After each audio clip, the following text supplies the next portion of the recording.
Majority of them paying rent to majority of them being home owners. Let me also say that for us to be able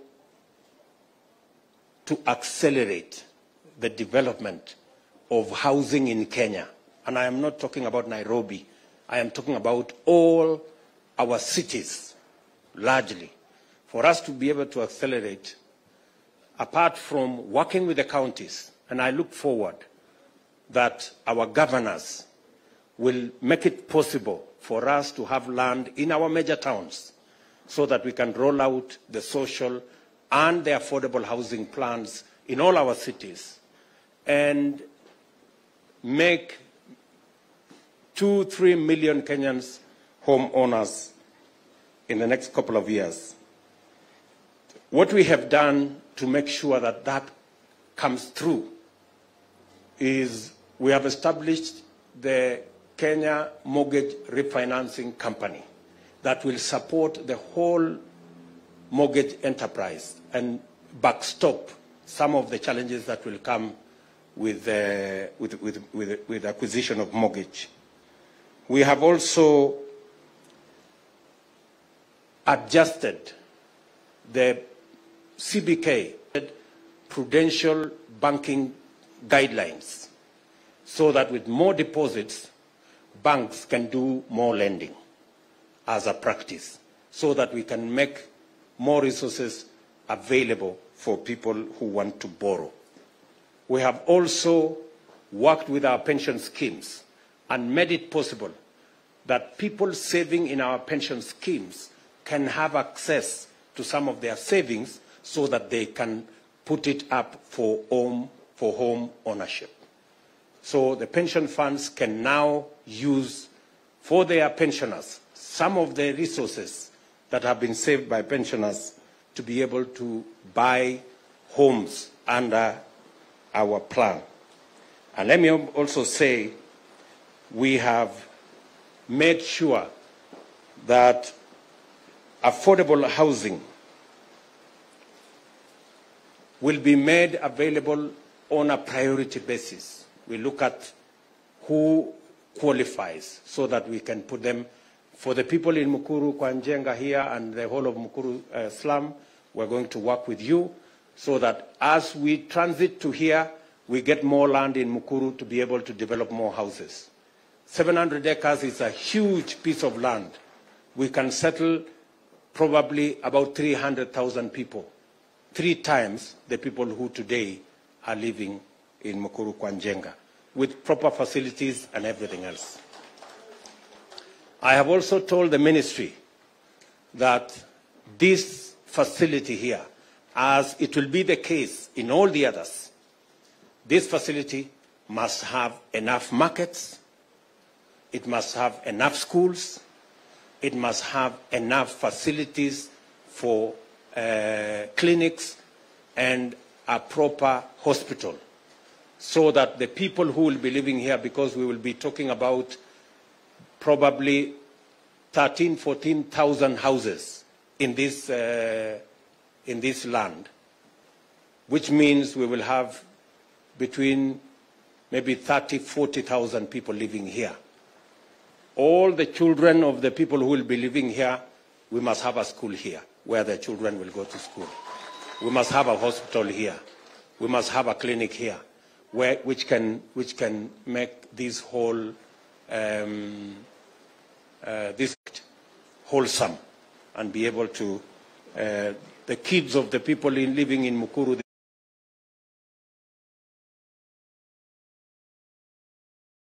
they hardly have a place to go to school.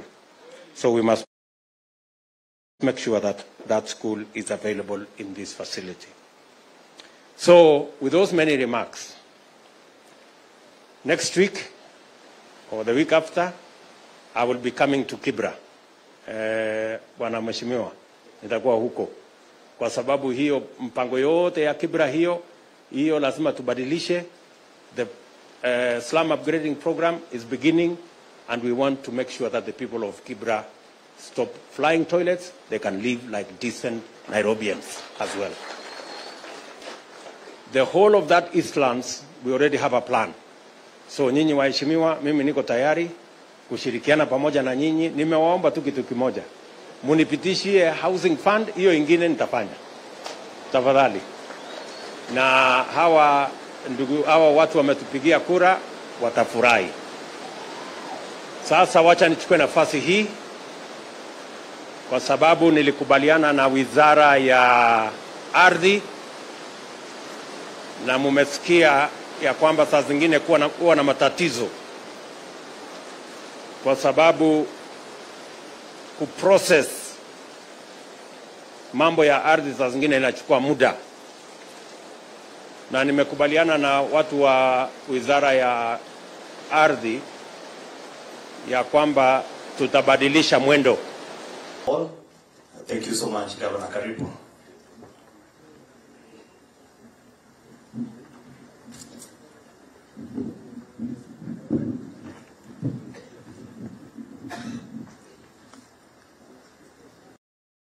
Your Excellency, the President of the Republic of Kenya and Commander-in-Chief of the Kenya Defense Forces, Dr. William Samoei Ruto, Cabinet Secretaries here present, Members of Parliament, and all invited guests.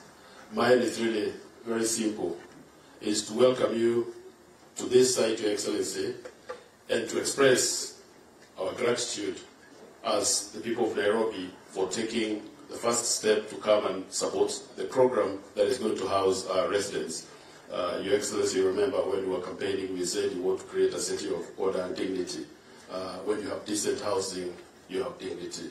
And I'm very pleased that you were actually keen on knowing that the units being built here preserve and create that dignity. So without further much ado, I'd like to welcome all of you and assure you that, Your Excellency, we are behind your program, we will support the program, and we are happy that Nairobi is the first place you have come to visit and see these housing programs. Karibuni sana. Thank you very much, Deputy Governor. Your Excellency, I'd like to acknowledge a few people in our presence. First, I'd like to acknowledge the presence of the Board of National Housing Corporation, led by the Chairman. If you can stand up so that you can recognize them. Thank you very much. Excellency, we also have in our midst our investment partners, financial institutions, and we have a few CEOs of banks that are our partners. I don't know where they are, they can stand up. Or representatives of the various financial institutions, Excellency, they are working with us on this journey. Asanteni sana. I'd also like to acknowledge the presence of the staff of the State Department for Housing and Urban Development, led by our Secretary for Housing, Manabucha, and I'm sure there are others who are seated down. Thank you very much. Excellency, we also have the NSSF, who is the main investor. We will, the CES will be speaking on behalf of the NSSF. But with this opportunity, I'd like to ask the managing trustee and the staff of NSSF. I don't know where they are, where the contractors are. We have got Infinity there, we have got Pini, and we've got Vajiani. Then we also have the contractors who are doing the housing. We have Vajiani, and we have EPCO, and they're all local, Excellency. I'd also like to acknowledge the presence of my fellow PSS colleagues, PS Muragori and the rest of the PSS that we had invited, Your Excellency, PS Toom and the rest of the PSS and PS Enosh, they're here. If I don't acknowledge you, I'll take this opportunity. Yes, and of course, Your Excellency, we have got members of Parliament who are key partners on this journey, so I'd like to ask all the members of Parliament here present to stand up. Thank you very much for honoring the invitation, Asante sana. And then, of course, members of the County Assembly. There are members of the County Assembly. Thank you very much, Your Excellency. You can see there are very many from Nairobi who have accompanied you this afternoon. I may not be able to acknowledge everybody, Your Excellency, but for all those who came here, we'd like to say thank you very much for taking time under very short notice. Thank you so much. I would like to take this opportunity, Your Excellency, now to invite our CS for Labour, CS Chilgui, to come and make his remarks.